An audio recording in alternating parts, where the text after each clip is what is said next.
I was standing in the middle of Shinjuku Station last autumn, surrounded by a whirlwind of commuters and a blinding sea of neon lights. I don't speak a lick of Japanese, yet as I looked at the overhead displays, I felt this strange, unearned confidence. I saw the characters for airport and emergency exit, and even though I couldn't pronounce the sounds, I knew exactly where they led. It felt like walking through a massive high-tech city where the walls were whispering secrets I already understood. To a traveler from the Sinosphere, Japan doesn't feel like a foreign country. It feels like a familiar neighbor wearing a different outfit. But then I hopped on a short flight to Seoul. The moment I stepped off the plane, that safety net was gone. I was staring at the signs in Incheon, and suddenly those familiar symbols had vanished, replaced by a sleek, geometric script of circles, lines, and squares. It was beautiful and rhythmic, but to my eyes, it was silent. I went from blindly guessing my way through Tokyo with 60% accuracy to feeling completely illiterate in the span of a single afternoon. What's fascinating is that for over 1,000 years, these two nations share the exact same literary DNA. They use the same characters to write their laws, their poetry, and their identity. But then, the 20th century hit, and they made two radically different choices. One nation looked at those ancient characters and saw a monopoly of the elite, and a shadow of colonialism that had to be purged to find a true national soul. The other looked at the same symbols and decided they were the only thing keeping their language from dissolving into a confusing mess of identical sounds. It leaves you with a haunting question. How did two neighbors, emerging from the same history into the same modern prosperity, end up on such divergent paths? Why did Korea decide that the future required erasing the script of the past, while Japan transformed those same foreign characters into the very pillar of what it means to be Japanese? Wow. That really, it sets the stage perfectly. It's a remarkable divergence when you look at it through the lens of history. It really is. Because we are observing two cultures that are often grouped together by Western observers, Japan and Korea.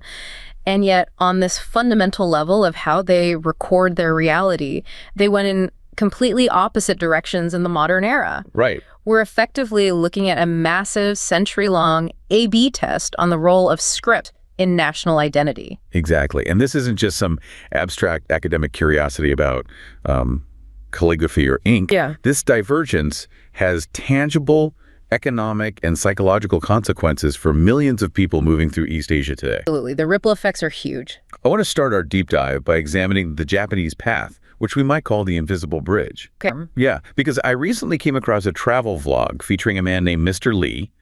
He's a middle-aged traveler from Shanghai, and he was landing in Osaka for the first time. First time out of the country or just Japan? First time in Japan. He spoke no Japanese at all, and he felt that typical outsider anxiety, the panic of a new airport. Sure. Yet as he walked through the terminal, his face visibly relaxed on camera.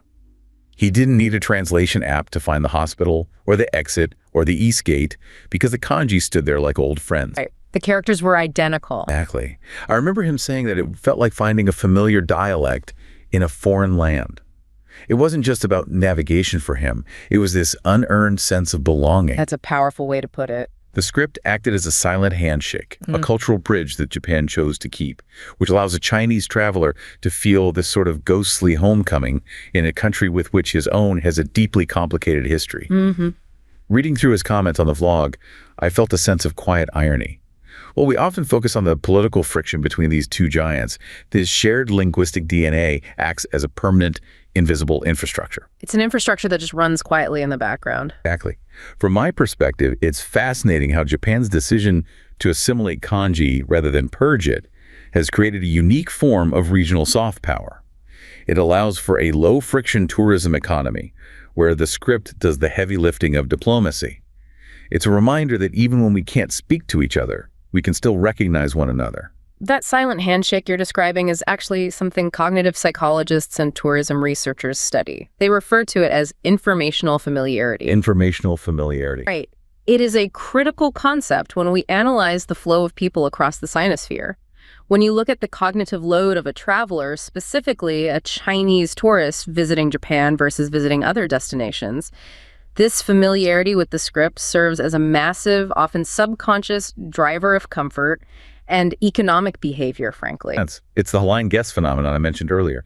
I've seen data indicating that a Chinese speaker can navigate a Japanese city with roughly 60% accuracy without ever having studied the spoken language. 60% is a huge advantage. It's staggering when you compare it to a Chinese speaker visiting, say, France or even Korea. Exactly. And we really need to dissect what that 60% actually means for the human brain. Walk through that. What happens cognitively? Well, when you're in a completely foreign environment, your brain is usually on high alert. You're processing threats. You're trying to decode chaos. It's a state of high friction. You're expending energy just to figure out where the bathroom is. Exactly. You're burning calories just trying to orient yourself. But when you look up and see a character like entrance or beef or hot water that you recognize instantly, the cognitive load drops precipitously. Your brain just sighs in relief. You feel safer. You feel more competent. You're no longer a helpless outsider. You are a participant in the environment. It completely alters the power dynamic of travel. You aren't a helpless infant pointing at pictures on a menu anymore. You retain your status as a literate adult. Yes, and that has immense implications for the tourism economy, because an adult who feels competent is an adult who spends money, explores further, and returns. All right, they feel comfortable enough to go off the beaten path. Pretty. And this is completely unique to the Sinosphere, this region influenced by historical Chinese culture. If you take that same tourist and drop them in Seoul or Ho Chi Minh City, that bridge is burned. Because they changed their scripts. Yes. Vietnam used to use characters, Korea used to use characters, but they abandoned them. So now, for a Chinese tourist, Seoul is visually silent in a way Tokyo is not. Visually silent. This linguistic retention in Japan creates that low-friction tourism economy you mentioned. The Jing Forum and other analysts of Chinese luxury travel have actually noted that soft power relies heavily on this familiarity. So it's not just about convenience. No, it's deeper. When Chinese tourists see familiar characters, it builds a foundation of mutual trust and people-to-people relations. And that exists independently of any geopolitical tensions on the news. It effectively decouples the cultural experience from the political narrative. You could just connect person to person. Or rather, person to sign. But this leads to a significant structural question. Why did Japan keep them? Because structurally, Japanese is linguistically nothing like Chinese. Oh, they're completely different language family related. Right. It seems like trying to write English using Egyptian hieroglyphs. It's messy. Why didn't Japan just invent an alphabet and be done with it? Question. To understand that, we have to look at two things: cultural psychology and, more importantly, linguistic necessity. Let's start with the cultural psychology. Japan has a long historical tendency toward assimilation rather than rejection. When Japan encounters a foreign technology or idea, whether it's Buddhism, tea ceremonies, or writing it, doesn't view it as an invasion that needs to be repelled. They see it as raw material. Exactly, raw material to be refined and perfected. They don't see kanji as Chinese characters anymore. After 1,500 years, they view them as Japanese characters that just happen to originate in China. They fully internalized ownership of it. But there is a much more practical, mechanical reason why Japan simply can't get rid of kanji easily, even if they wanted to. It's called the homophone problem. The homophone problem. Yeah. This is the technical crux of the issue. Well, Japanese has a very limited sound set. It has a remarkably small number of vowels and consonants compared to Chinese or Korean. It is an open syllable language. So there are fewer possible combinations of sound. Right. Because of this, as the language evolved and adopted thousands of Chinese loanwords over the centuries, many of those words ended up sounding exactly the same when spoken out loud. Give us a concrete example of this ambiguity. Let's take the sound kagaku. In spoken Japanese, if I just say kagaku without any context, you don't know if I'm talking about science or chemistry, they sound identical. Wow. Or take the sound hashi. It can mean chopsticks, it can mean bridge, or it can mean edge. That sounds like an absolute nightmare for clarity in written communication. In spoken conversation, you have context, you have body language, intonation, and pitch accent to help distinguish meaning. But on paper, all of that context vanished. Exactly. If you wrote everything in a phonetic alphabet like the Japanese hiragana or katakana scripts, a complex sentence would become an endless stream of identical sounds. You'd have to pause constantly to figure out which kagaku the author means. Kanji solves this instantly because the characters look completely different even if they sound identical when read aloud. So the character serves as a visual anchor. Yeah. It differentiates the meaning instantly, regardless of the phonetic overlap. It distinguishes the concept of create from structure, from household, even if they all share the same phonetic sound in a compound word. So unlike Korea or Vietnam, where an alphabet works quite well because they have more sound variety and complex syllable structures, Japan is stuck. They are stuck. They need the visual complexity of kanji to keep their language readable and efficient. So it wasn't just a sentimental attachment to the past, it was a structural necessity for the survival of the written language. It was absolutely both. But the consequence, whether intended or not, is this massive soft power advantage we see today. Japan's decision to assimilate kanji rather than purge, it really has created a unique form of regional soft power. It allows for that low-friction tourism economy. The script does the heavy lifting of diplomacy, reminding us that even when we can't speak to each other, we can recognize one another. Low friction is a perfect descriptor. It removes the barrier to entry for culture. But this brings us to the other side of the coin. The Korean path. Yes. Because if Japan is the example of keeping the bridge, Korea is the example of burning it down, or at least building a very high wall in front of it. And this isn't just an abstract policy decision. It has real personal consequences for families. It does. I read a poignant story on a forum about a university student in Seoul named Ji-won. She was helping her grandfather organize his study when she found a collection of his old calligraphy. Just these beautiful, sweeping Hanja characters. The Korean term for Chinese characters. Exactly. But to Ji-won, who is a product of Korea's highly efficient Hangul-only education system, these were nothing more than decorative patterns. She couldn't read a single word. She was completely locked out. Her grandfather explained that while Hangul was the script of the people that broke the chains of elite literacy and colonial influence, his own personal journals were now locked away from his own grandchildren. Breaking. He was immensely proud of Korea's 99% literacy rate and its fierce cultural independence. But there was a flicker of melancholy in realizing that the Great Wall Korea built to protect its identity also inadvertently walled off the youth from the broader historical Sinosphere. Yeah. I found myself reflecting on the weight of that trade-off. Korea's move to abandon Hanja was a radical act of social democratization and decolonization. It was a choice to prioritize the common man over the literary elite. It was a very deliberate choice. As someone who follows regional shifts, I deeply respect the nationalist pride and the incredible economic speed that came with adopting a simplified, phonetic script. However, it's hard not to feel the cultural loneliness Ji-won described. Cultural loneliness. By choosing total linguistic autonomy, Korea gained a sharp modern identity but lost the visual bridge that Japan maintained. It created a distinct isolation in an increasingly integrated East Asia. That phrase, cultural loneliness, really strikes a chord. It encapsulates the trade-off perfectly. Ji-won represents an entire generation, really, several generations now, who are cut off from the primary sources of their own history. It is a form of temporal isolation. It's wild to think about. Imagine if I couldn't read a letter written by my great-grandfather because he wrote in cursive and I was only taught block letters. Yeah. But this is even more extreme than that. It's like he wrote in Latin and you only know English. Yeah. And to understand why Korea did this, because it was a passionate, deeply political choice, we have to look at what historians call the written script war. The written script war. Who are the combatants in this war? Well, on one side, you had the mix of Hanja and Hangul camp. These were usually the academics, the older traditionalists, who argued that Hanja was essential for vocabulary comprehension and historical depth. On the other side, you had the all-Hangul camp, and their argument was incredibly powerful because it was political and emotional.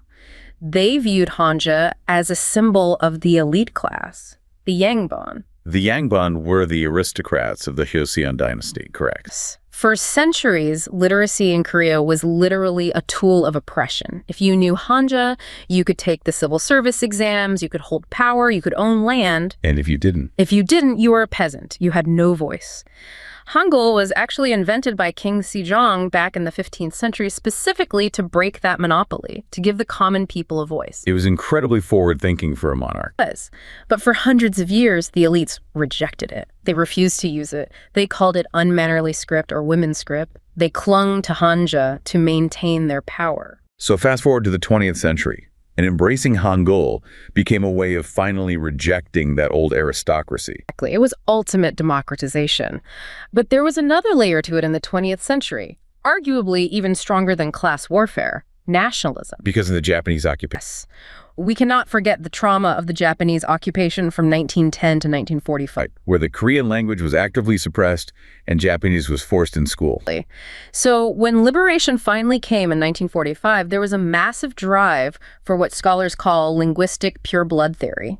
Linguistic pure blood theory. Tense. The idea was that the Korean nation needed to be pure, and that meant purging all foreign influences. Hanja was viewed doubly negatively. First, as a relic of ancient Chinese hegemony, and second, because the Japanese also used kanji to oppress them. So to be truly purely Korean, one had to write exclusively in Hangul. Exactly. That explains the intensity of the movement. It wasn't just about reading efficiency, it was about cleansing the national palate. And did this happen uniformly across the whole peninsula? It happened on both sides of the border, but differently. In North Korea, Kim Il-sung banned Hanja almost immediately in 1949. Hourly. Yes, he wanted to purify the language to assert total independence. He viewed using Chinese loanwords as flunkyism, basically, acting like a servant to a larger power. And in the South? In the South, the transition was more gradual, but just as decisive in the end. President Park Chung-hee in the 1970s really pushed the Hangul-only policies in schools. He systematically removed Hanja from textbooks. What was his main argument for doing that? Modernization and efficiency. His argument was, why waste a child's time memorizing thousands of complex visual characters when they could learn a perfectly logical phonetic alphabet in a single week? And to be fair, it worked out brilliantly in terms of literacy, didn't it? Korea has one of the highest literacy rates in the world today. Absolutely. Hangul is incredibly scientific and easy to learn. Linguists universally praise it. Some call it the most perfect writing system ever invented. It certainly helped Korea modernize rapidly. You can type it easily on a keyboard. You can digitize it without huge encoding problems. It fueled the economic miracle of the late 20th century. But we come back to Jiwon's dilemma, the cultural loneliness. The cost of efficiency. Right. There is a paradox called advanced learning that Korean students face today. The Korean language, spoken out loud, is still deeply rooted in Chinese. About 60 to 70% of the vocabulary, especially high-level words in law, medicine, and academia, is Sino-Korean. Meaning words derived directly from Chinese characters. Yes. So they're speaking words that have visual roots they can no longer see. Exactly. It's like speaking English and constantly using Latin-based words like aquatic or solar, but having absolutely no concept of aqua or soul. You just have to blindly memorize the sound without understanding the building blocks. I remember reading an anecdote about a teacher in Korea, Mrs. Jin, who was trying to explain the word inwi to her students. Yes, inwi means man-made or artificial. In Hanja, it's written with two characters. The character for person, which is in, and the character for do or make, which is we. So if you can see the characters, the meaning is entirely self-explanatory. Person-made, artificial. Exactly. But if you only write it phonetically in Hangul, it's just the sound inwi floating in space. It could mean anything. Students struggle to grasp these abstract concepts because they've lost the etymological key. So you end up with a generation that is incredibly literate in the phonetic sense. Yeah. They can read any text out loud flawlessly, but they might lack the deep literacy required to intuitively understand the roots of the complex words they are using. And crucially, they are cut off from their own recent past. A newspaper published in Seoul in 1980 is full of Hanja. A university student today simply can't read it. They can't read the genealogy records of their own family. No, they have built a modern, highly efficient, high-speed apartment complex, but they've lost the key to the basement where all the family photo albums are stored. It's a clean break from history. Whereas Japan is kind of living in a house where they kept adding modern extensions, but never threw away the antique furniture. Japan assimilated, Korea purged, and these choices ripple out into how they interact with the rest of the region today. Which leads us to the broader picture. The Sinosphere. It's the Sinosphere. It sounds like a sci-fi dome, but it's actually a cultural concept. And it brings us to our third story, which shows that sometimes refusing to modernize can actually be the most forward-thinking strategy of all. Agreed. Imagine an elderly innkeeper in a fading rural Japanese town. A man named Sato-san, whose business was slowly dying as the local population dwindled. His life changed not because of a government subsidy, but because of an old wooden sign he refused to change. Well, when a group of Chinese tourists wandered into his remote village, they didn't see a foreign obstacle. They saw the kanji for hot spring and fresh fish. Instant recognition. Yes. Without a single shared spoken word, Sato-san was able to host them, pointing to the characters for rest and welcome. The script, preserved from the 8th century, became his 21st century economic lifeline. He didn't see it as a foreign Chinese influence. He saw it as a deeply Japanese tool that just happened to speak to the world. Looking at this from a purely strategic viewpoint, it's clear that Japan's linguistic conservatism has become a modern competitive advantage. I've seen data suggesting that this visual literacy is a primary driver for the sustained flow of high-spending tourists from China and Taiwan into Japan. While some might argue that clinging to kanji is a burden for Japanese students, the human perspective shows it's a massive asset for regional integration. It is a massive asset. It's a rare case where the past hasn't just been preserved, it's been weaponized as a tool for future economic survival, proving that some traditions are actually the most forward-thinking strategies a nation can have. Sato-san's story is basically a microcosm of the entire regional economy right now.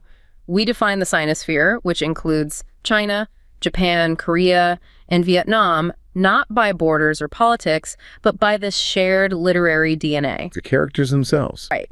Historically, this was a zone where scholars from entirely different countries could communicate via something called brush talk. Brush talk. How did that work? Fascinating. A Vietnamese diplomat, a Korean scholar, and a Japanese monk could meet in Beijing in the 18th century.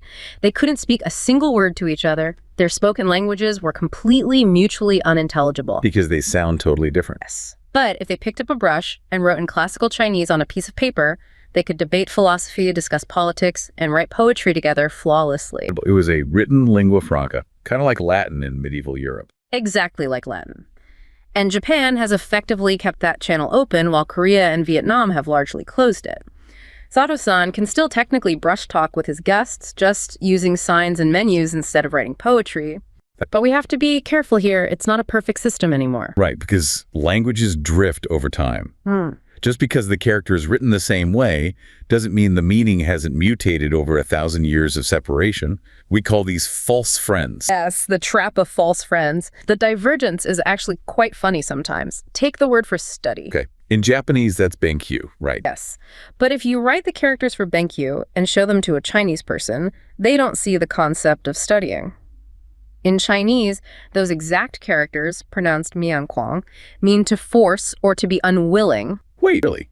So a Chinese tourist sees a sign for a study room in a Japanese hotel and thinks it's a torture room or a place you go against your will. It implies deep reluctance, like I am forcing myself to do this terrible thing. Which, to be fair, is exactly how many students feel about studying. It's a brutally honest etymology, isn't it? Absolutely. What are some other examples? Or take the word kung fu, or gong fu in Chinese.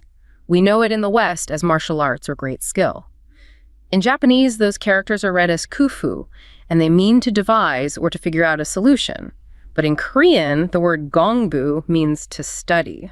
So the exact same root concept of effort or time spent evolved into fighting in one place, inventing in another, and doing homework in the third. Another classic one is the railroad. In Chinese and Japanese, the term ironway, tidao, or tetsudo, usually refers to the railway system itself. But in modern Chinese usage, they often use tilu, which translates to iron road, for the actual tracks. Because there are slight misalignments everywhere you look. However, and this is the key point, the divergence isn't usually severe enough to cause total failure in communication. The root understanding remains high enough for basic survival in tourism. It reinforces that 60% comprehension rule we discussed. You might get the subtle nuance wrong, but you won't starve. And you won't walk into the men's room thinking it's the emergency exit. Exactly. And this brings us to a really fascinating irony about the future of the Sinosphere. We often think of cultural influence flowing strictly from China outward to its neighbors. Because China was the historical center of the region. Right. But in the modern era, the flow actually reversed. Japan used kanji to modernize East Asia. What do you mean by that? How did they use it to modernize? In the late 19th century, during the Meiji Restoration, Japan modernized and industrialized before China or Korea did.